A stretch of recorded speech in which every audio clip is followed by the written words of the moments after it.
think you... Rashida, my wife in the office. Yes, it's all been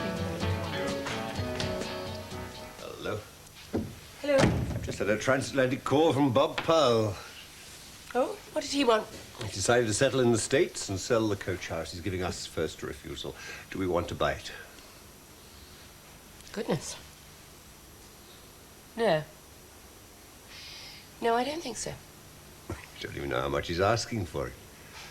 Doesn't really matter. Wonderful head for business, my wife.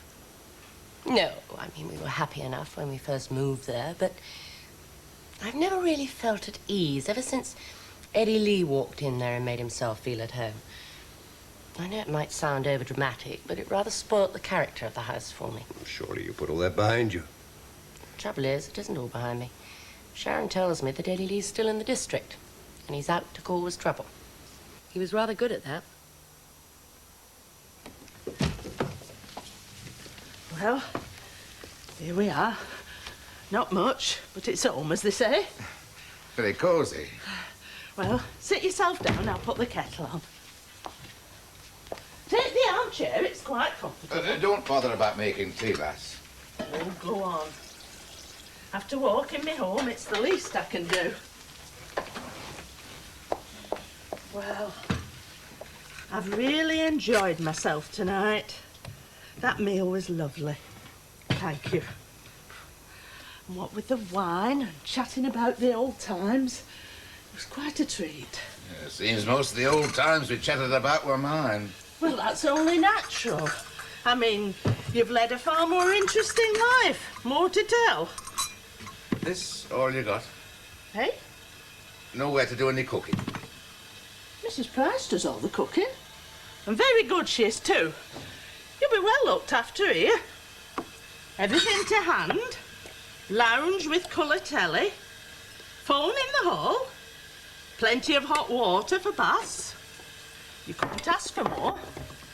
After I've been on my feet all day, it's nice to come home to a nice hot meal. We put in long hours, you know, at Crossroads. Where were you before? Oh, all over the place. Housekeeping mostly for farmers living in. Never had the need for a place of my own. But you'd like somewhere. A little house, a flat. Oh, I'd like somewhere. But they cost money. Always been out of my reach. You deserve better, lass. Oh, don't you go feeling sorry for me. I've got my health and a steady job with people I like and a nice warm place to come back to. Can't ask for more. Some do, and get it. Well, to get the extras in life, you either have to have luck or good looks. I was behind the door when both were handed out. You were bonny enough when you were a lass. Still are, come to that. Oh, get away. I suppose you were left here to look after the old folks. Well, nobody else. Your sister? Well, she had a husband to look after. You can't expect a married woman to take over elderly parents. Not even to give you a rest? Now, look here, Tom Logan. If you're trying to make me think I was hard done by, well, you've got another think coming. I was very fond of my parents. They were never any trouble to me at all. I was only sorry they didn't live longer. So here you are. Shut up and have your tea. I've enjoyed myself tonight. And you're not going to spoil it with your maundering. But I can't help thinking it could have been so different. If I'd wed you mean? Aye. Oh, you're taking a lot for granted. We might have fought like Kilkenny cats. But we'd have been together. If I only really knew how you felt. It's too early to talk about feelings. Do you have to be in such a rush? You're right. I'm moving my traps in tomorrow morning right next door. Plenty of time. Look, it's going to be 40 quid at least, labour and parts. That'll be the minimum. Yeah. Look, I'll tell you what. Why don't you bring it in? We'll have a look at it. All right? We'll see what we can do. Cheers, mate. You just missed her. Oh. How long she be? Hard to tell. So, no point hanging about then? I wouldn't think so. Right. Oh, she was saying, by the way, about Eddie. What? Oh, that he's moved on. That's right. For good, do you think? Well, it can't be for bad, can it? No. Still, it's hard to tell, isn't it, really? Not like Eddie Lee, you never know. She was one worried lady. Oh, they get a bit like that, don't they? Women. Oh, she had every right to. You've never seen him in action. I have. We were mates once, you know. Well, sort of. It's a funny thing. Did him a few favors. Legit, mind you. He was good to me. You think it'd all count for something. With Eddie, there was no telling. Changed like the wind, he would. When he thought I was going to shop him, he was all for filling me in. So what stopped him, then? Oh, when it slipped out in the argument, but your dad owning this place, like, set his mind thinking. Well, that figures, doesn't it? Yeah. Look, I wouldn't have said anything if I knew it was going to harm Sharon in any way. Well, it could have got very messy. Yeah, man. well, it didn't. And he's gone. So let's wrap it up. Okay? Well, how did it go? Well, you didn't waste much time, did you? Morning's only just started. And you're at it already. He drove you home. No, Doris, Luke, you went off together, I saw you. we walked. It was quite pleasant after the rain. Did you ask him in? Well, naturally. I hope I know my manners. We had a cup of tea and he left about 10 to 11. Satisfied? Anyway, this time next week he'll probably be long gone. Oh, not if you're going to buy some business in King's Oak. Nothing's been decided yet. Oh, doesn't strike me the shilly-shallying type. Anyway, if he's going to settle here, he won't do it alone, will he? You're determined to marry us off, aren't you? Did you or did you not say to me last night, perhaps it isn't too late to start again after all? Now, you can't pretend it hasn't crossed your mind. Yes, well, that was before. Before what? Before he saw where I lived and how I lived. What's that got to do with it? One room, somebody else's furniture. Not much for a lifetime. I could tell the moment he set foot in the place. Read his mind. Don't want him asking me for the wrong reasons. Come to think of it, I don't want to be accepting him for the wrong reasons either. Wouldn't be the first time somebody got married for a place of her own and security. What about him? Out of pity? No thanks. Oh, don't be a fool, Doris. He came looking for you. He didn't take the right road back the minute he saw you, did he? That should be enough. Now, if he offers, say yes. I mean, what do reasons matter? You'd make a good wife. Would we be happy, though? Happy? Well, you're not kids, are you? Do you think I'm always happy with Arthur or he with me? Oh, when you get to our age, you settle for less. Sometimes a lot less. Yes, but you're comfortable with each other, know each other's ways. Oh, yeah, there is that. I mean, me and Tom would be starting again. It's a risk. Yeah, but what's the alternative, love? Have you thought of that? What's going to happen to you 5-6 years' time from now when you finish work altogether, eh? You think I should marry Tom? For security for me old age? Well, if he's got enough money to put down on a business and he's fond of you, I mean, there's your future, Doris. It's worth having, isn't it? Oh, it doesn't seem right, though. What? An easy conscience about marrying him for what he can give you. Ooh, cook, housekeeper, helping out in the shop, nursing him when he's ill. Ooh, you'll earn every penny, my girl. Anyway, it's not just money, is it? I mean, it's companionship and sharing things. I mean, he's a lonely man, Doris. He needs you as much as you need him. I don't know that I do need him, or anybody else come to that. When you've managed on your own as long as I have, you get settled. Don't want to start again, take on responsibilities. Look, if you let this chance go by, you'll regret it for the rest of your life, I can promise you that. Look, at least think about it. Oh, operator, will you hold, please? Reception, will you hold the line, please? Hello, operator? Sorry to have kept you waiting. Who's making the call? Yes, I'll wait. Hello, reception. Sorry for the delay. The restaurant? Certainly. Hello, switchboard. Will you put this call through to the restaurant, please? Thank you. Rashida, Mr. Sinclair and Shally 9 wants a taxi at 10:30. Can you fix it to go to Birmingham? The call is from from Brannitex Bermuda Limited. The motel cannot accept a collect call from them. I'm sorry. Very well, I'll hold while you inquire. Thank you very much.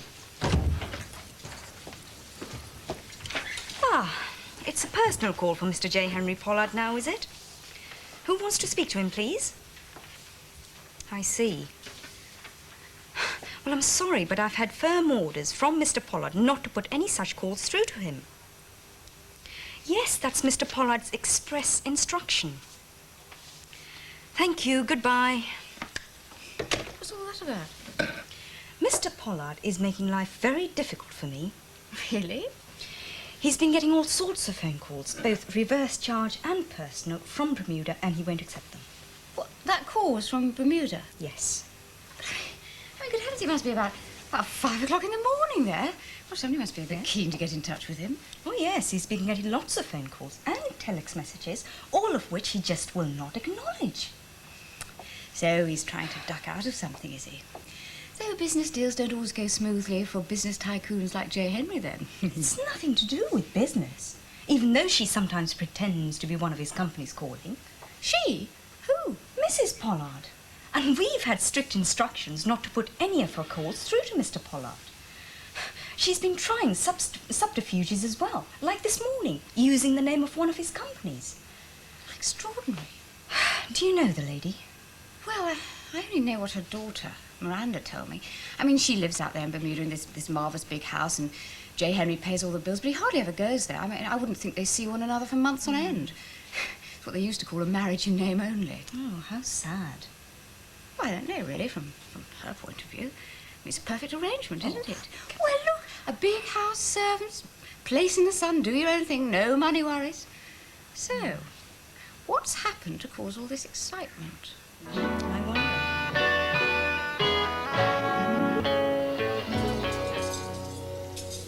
Has Luke got the afternoon off? Just for a couple of hours. She's gone to help Mr. Logan settle in at Mrs. Price's. Think they'll make a go of it? Oh, I do hope so. I'd give a lot to see Doris married. She's had a lonely life of it, you know, so far. Being married's no guarantee against loneliness. Look at me and Kevin. He's miles away working and I'm still living with you and Dad. No point in being married if you never see each other.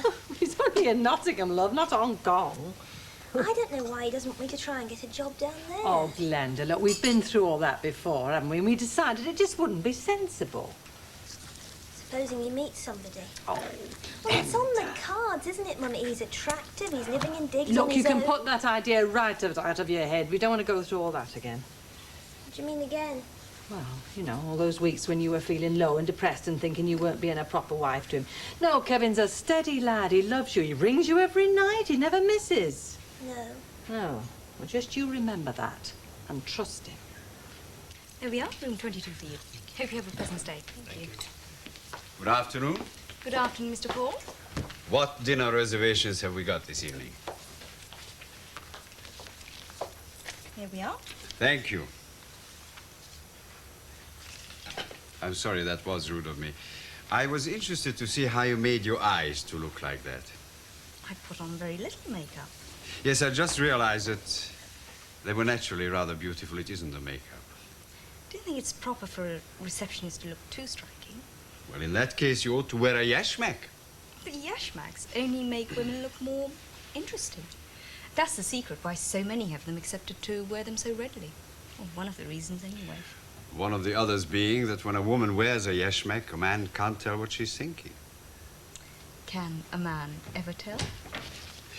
Thank you for the list, Rashida. You can put any new bookings through to my office from now on. Very good, Mr. Paul. Good afternoon, Mrs. Harvey. Hello.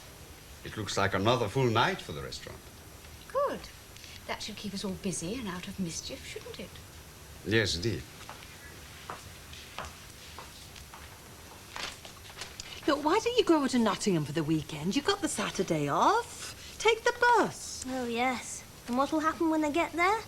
Hello, love. It's great to see you, but sorry I have to go back to work in half an hour. Then I'd be left mooning round the shops on my own and sitting in those grotty digs waiting for him. Well, it was only a suggestion. Oh, a day's no good.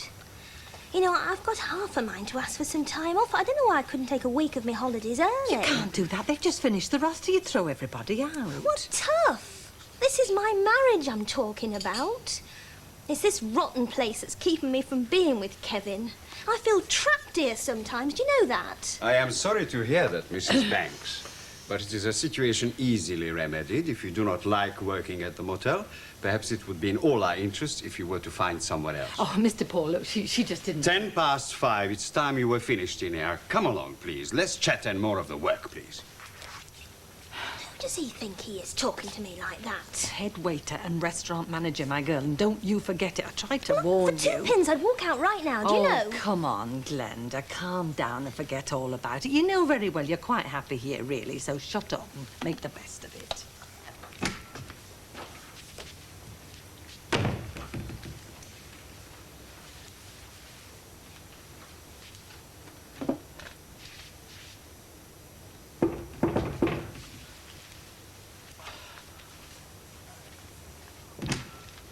Madam. Oh, they're lovely. Thanks. What do you think, then, eh? Oh, I haven't seen a gramophone in ages. Yours, is it? Aye. Bought it this morning at market. You bought it? An old-fashioned thing like that? Oh, very valuable. And wait till you hear this. You got your own room sorted out, eh?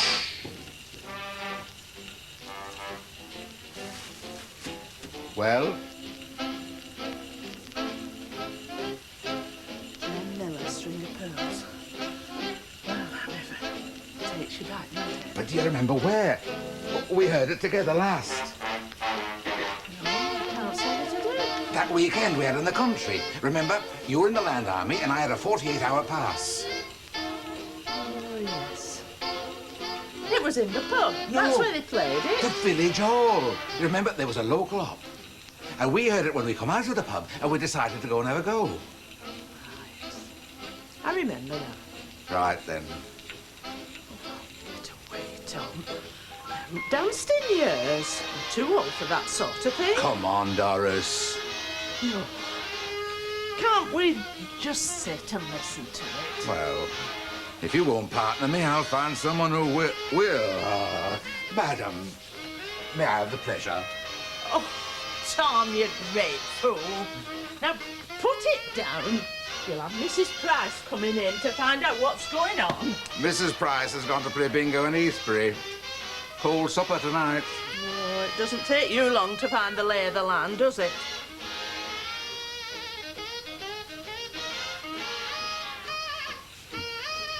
Too old, she says.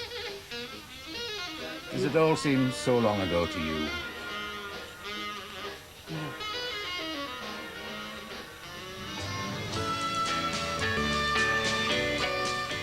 Perhaps we've turned the clock back, eh?